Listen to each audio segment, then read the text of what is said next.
France insoumise. Camarades, amis, nous sommes rassemblés aujourd'hui parce que le peuple palestinien est soumis à un génocide. Et parce que ce qui se passe à Gaza n'est ni une erreur ni un conflit. C'est la violence d'un système impérialiste qui refuse de reconnaître la vie des Palestiniens et des Palestiniennes. Aujourd'hui, le capitalisme mondialisé ne connaît qu'une seule loi, celle de la violence, du pillage, de la domination. À Gaza, les bombes sont tombées, les quartiers ont été rasés, les hôpitaux ont été détruits. Aujourd'hui, il n'y en a plus. Plus de système de soins, plus de refuge, plus de protection. Et à l'heure où nous parlons, ça continue. Ce sont les civils qui meurent, des femmes, des enfants, tout un peuple.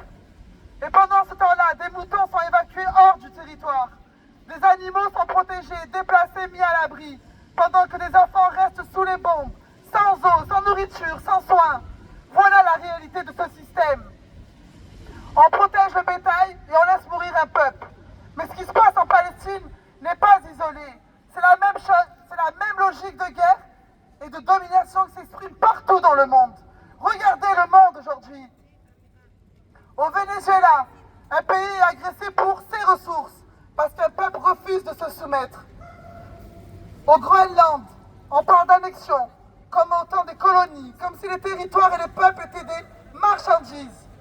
Et regardez l'Iran, les mêmes puissances qui prétendent vouloir protéger des manifestants et manifestantes contre leur gouvernement, les mêmes qui donnent des leçons de droits humains au monde entier, soutiennent le massacre du peuple palestinien.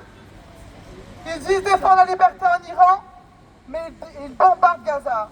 Ils arment Israël, ils répriment la manifestation pro-Palestine. Ils criminalisent la solidarité. Ils poursuivent les militants, les manifestants, les étudiants, les syndicalistes. Quelle hypocrisie! Nous le voyons bien. Ce sont Israël et les États-Unis qui sont à l'origine de cette situation du monde. Avec la complicité de certains gouvernements occidentaux. Ils ne sont pas neutres, ils dirigent, ils arment, ils couvrent. Israël se présente comme une démocratie, mais mène une politique coloniale, raciste et meurtrière. Un État qui affame une population détruit toute possibilité de soins et organise le nettoyage ethnique d'un peuple. Aucune leçon de droit humain à donner. Et pendant qu'ils financent la guerre, ils nous disent ici qu'il n'y a pas d'argent pour les hôpitaux, pour l'école, pour les services publics, mais pour les armes, pour la répression, pour les budgets militaires, il y a toujours des milliards. Alors nous le disons clairement, arrêt immédiat des bombardements à Gaza, fin du blocus criminel, arrêt des livraisons d'armes à Israël, justice et liberté pour le peuple palestinien. Qu'on soit clair, il n'y a pas de neutralité possible. Soit on se tait pendant qu'un peuple est massacré, soit on se tient du côté de la Palestine.